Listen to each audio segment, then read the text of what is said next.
প্রবল বৃষ্টিতে পুকুরের জল উপচে জলমগ্ন গোটা এলাকা।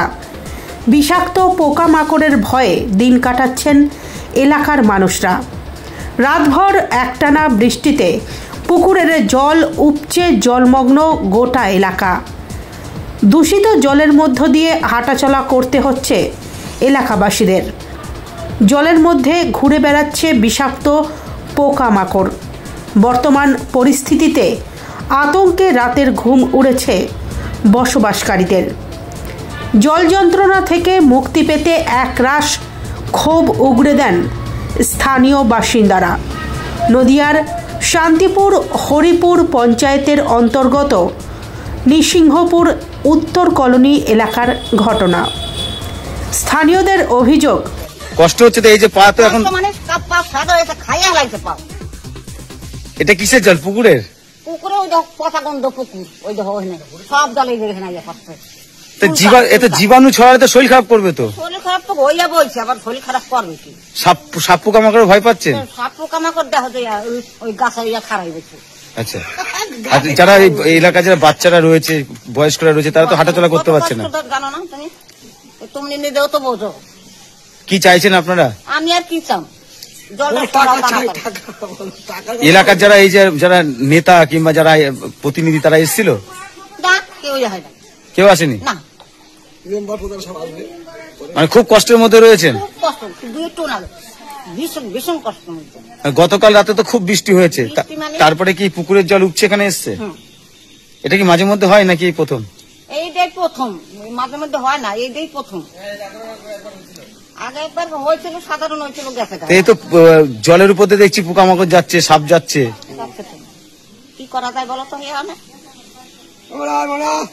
আপনার নাম? হ্যাঁ, নাম কি? রেখারানী মণ্ডল। 8 থেকে 80 প্রত্যেকেই ভুগছেন জল যন্ত্রণার মধ্য দিয়ে। এর আগেও একই ঘটনা ঘটেছিল এই এলাকায়। প্রশ্ন উঠেছিল নিকাশি ব্যবস্থা নিয়ে, কিন্তু হেলদোল নেই প্রশাসনের। বর্তমান পরিস্থিতিতে স্থানীয়রা চাইছেন অবিলম্বে নিকাশি ব্যবস্থার কাজ দ্রুত হোক, না হলে শিশু থেকে শুরু করে বৃদ্ধ বৃদ্ধা অসুস্থ হয়ে পড়বে এই দূষিত জলের কারণে। সবথেকে বড় বিষয়, জলের মধ্যে যেভাবে বিষাক্ত পোকামাকড় ঘুরে বেড়াচ্ছে, যখন তখন সাপের কামড়ে আক্রান্ত হতে পারে এলাকার মানুষ। এই নিয়ে ক্ষোভ উগরে দেন এলাকার মহিলারা। তবে এ প্রসঙ্গে হরিপুর পঞ্চায়েতের প্রধান বীরেন মাহাতোর দাবি, আমার সকালে কথা হলো মেম্বারের সঙ্গে। কথা হওয়ার পরে আমরা ওইখানে আপাতত পঞ্চায়েতের পক্ষ থেকে আমাদের মেম্বারের সঙ্গে এবং এলাকার কিছু মানুষ ছিল, তাদের সঙ্গে আমার কথা হয়েছে যে জল নিকাশিটা আপাতত মানুষের চলাচলের জন্য আমরা যাই হোক পাম্পের মাধ্যমে একটা সেট ব্যবহার করে ওইখানে 2টো সেট লাগাবো। সেটটা লাগিয়ে জল নিকাশি যাতে অন্যত্র জায়গায় সরিয়ে ফেলা যায় এবং মানুষ যাতে চলাচল করতে পারে, তার জন্য আমরা অলরেডি ব্যবস্থা নিয়ে ফেলেছি। কথাও হয়ে গেছে।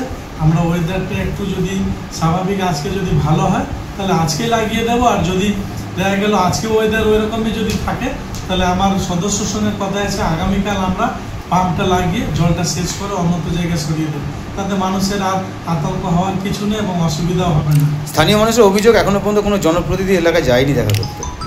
কিন্তু আমার তো জনপ্রতিনিধি যায়নি, সেটা তার ব্যক্তিগত ব্যাপার। কিন্তু জনপ্রতিনিধির সঙ্গে আমি পুরো ওইখানে এলাকায় গিয়ে উত্তর কলোনি মোড়ে ওনার সঙ্গে কথা হয়েছে। কথা হয় ওনার সঙ্গে আরও 2-1 জন ছিল।